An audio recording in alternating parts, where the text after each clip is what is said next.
بسم اللہ الرحمن الرحیم۔ ازل تا ابد روشنی کے محترم سامعین کرام، السلام علیکم ورحمۃ اللہ۔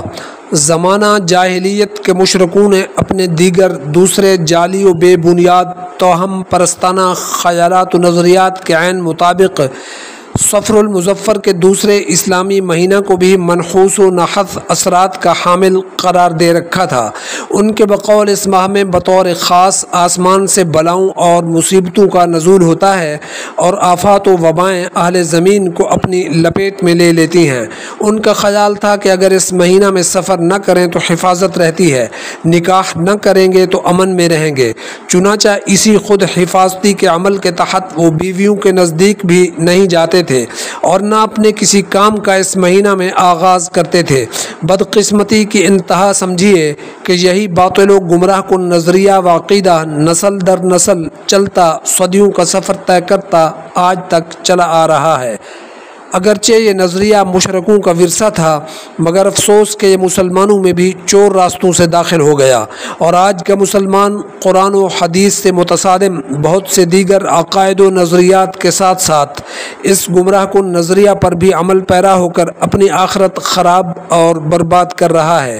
اسلام تو یہ ہے کہ اللہ و رسول کے فرامین پر عقیدہ قائم کر کے اس پر عمل کیا جائے، نہ یہ کہ صریحاً کتاب و سنت کے خلاف من گھڑت رسوم و رواج اور باطلانہ طور طریقوں کی پیروی کر کے انہیں خود ساختہ اسلام قرار دے کر اپنی قیمتی زندگی کو برباد اور آخرت کو تباہ کر لیا جائے۔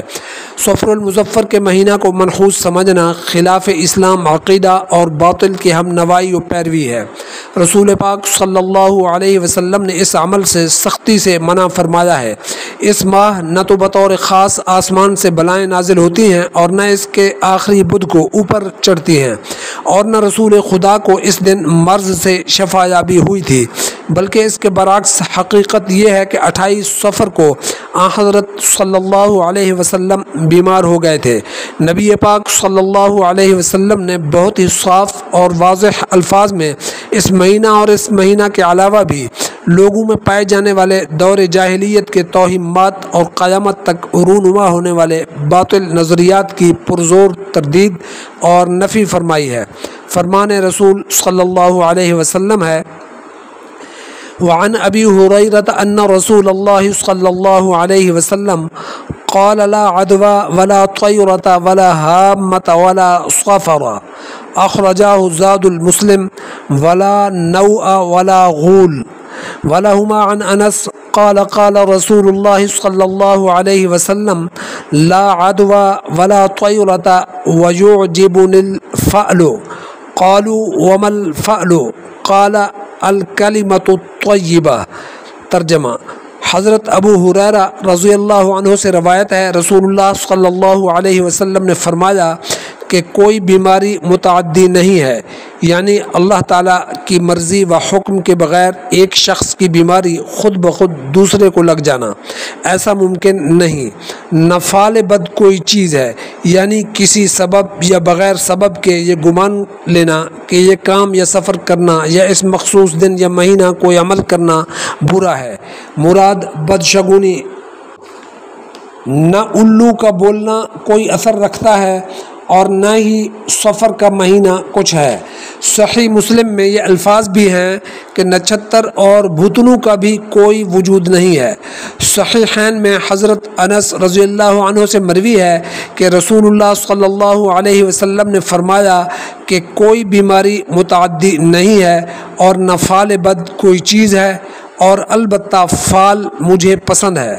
صحابہ نے عرض کی کہ فعل کیا چیز ہے؟ تو آپ صلی اللہ علیہ وسلم نے فرمایا اچھی بات کو فعل کہتے ہیں۔ سامعین کرام، سنن ابو داؤد میں صحیح سند سے حضرت عقبہ بن عامر سے روایت ہے کہ ایک دفعہ رسول اکرم صلی اللہ علیہ وسلم کے پاس فعل بد کا تذکرہ ہوا تو آپ نے فرمایا کہ اس سے فعل بہتر ہے اور یہ کسی مسلمان کو کسی مقصد سے باز نہیں رکھتی۔